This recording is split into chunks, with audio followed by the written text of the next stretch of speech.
வாங்க கிறிஸ்பியாக டேஸ்டியாக ஒரு சிக்கன் கட்லெட் பண்ணலாமா? போன்லெஸ் சிக்கனாக வந்து எடுத்துக்கோங்க. நான் வந்து ஒரு 150 கிராம் வந்து சிக்கன் போன்லெஸ் சிக்கன் தான் எடுத்திருந்தேன்.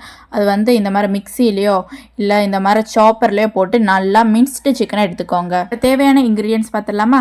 ஒரு வெங்காயம், கொத்தமல்லி, கருவேப்பிலை, ஒரு பிரெட்டு, மல்லிப்பொடி 1 டீஸ்பூன், மஞ்சள் பொடி 1/4 டீஸ்பூன், பெப்பர் பொடி 1/2 டீஸ்பூன், மிளகு பொடி 1 டீஸ்பூன். சாப்பரில் போட்டு எல்லாம் சாப் பண்ணிக்கோங்க. ஒரு எக் எடுத்துக்கோங்க, நல்லா பீட் பண்ணிக்கோங்க. இப்போ மின்ஸ்டு சிக்கனையும் நம்ம சோப் பண்ணியிருந்த எல்லா மசாலையும் ஒன்றா போட்டுக்கலாம். நான் குட்டி பவுலில் போட்டனால ஒரு பெரிய பவுலில் மாற்றிக்கிட்டேன்.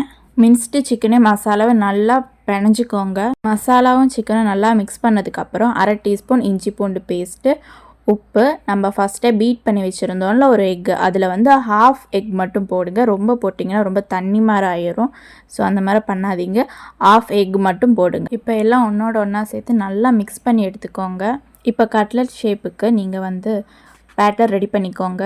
பேட்டர் டிப் பண்ணுறதுக்கு எக்கு ரெடி பண்ணிடலாம். 2 எக் எடுத்துக்கோங்க. ஃபஸ்ட்டு நம்ம பீட் பண்ணால் மீதி இருக்கிற அந்த எக்கையும் ஆட் பண்ணி உப்பு, பெப்பர் நல்லா போட்டு பீட் பண்ணிக்கோங்க. இப்போ நான் என்கிட்ட இருக்க ப்ரெட்டே அரைச்ச ப்ரெட் க்ரம்ஸாக எடுத்துருக்கிறேன். நீங்கள் ப்ரெட் க்ரம்ஸ் கூட யூஸ் பண்ணிக்கலாம். நம்ம எல்லாம் ரெடி பண்ணியாச்சு. இனி எண்ணெய் சூடு பண்ணி நம்ம ஃப்ரை பண்ண ஆரம்பிச்சிடலாம். பண்ணி வச்சுருக்க சிக்கன் பேட்டர் நல்லா எக்கில் வந்து டிப் பண்ணி எடுத்துக்கோங்க. அதுக்கப்புறம் ப்ரெட் க்ரம்ஸில் போட்டு நல்லா ப்ரெட்டெல்லாம் அது மேலே அப்ளை ஆகணும். அதுக்கப்புறம் நல்லா சூடான எண்ணெயில் போட்டு பொரித்து எடுத்துக்கோங்க. இந்த மாதிரி ப்ரௌன் கலர் ஆனது எடுத்துக்கோங்க. ரொம்ப கறியை வச்சிடாதீங்க. நல்லா மொறு மொறுன்னு சூப்பர் டேஸ்டியாக வந்து இருக்கும். ரொம்ப ஈஸியும் கூட. கிட்ஸுக்கெல்லாம் ரொம்ப பிடிக்கும். நீங்களும் வீட்டில் கண்டிப்பாக ட்ரை பண்ணி பாருங்கள். ரொம்ப டேஸ்ட்டாக இருந்தது. தேங்க்யூ.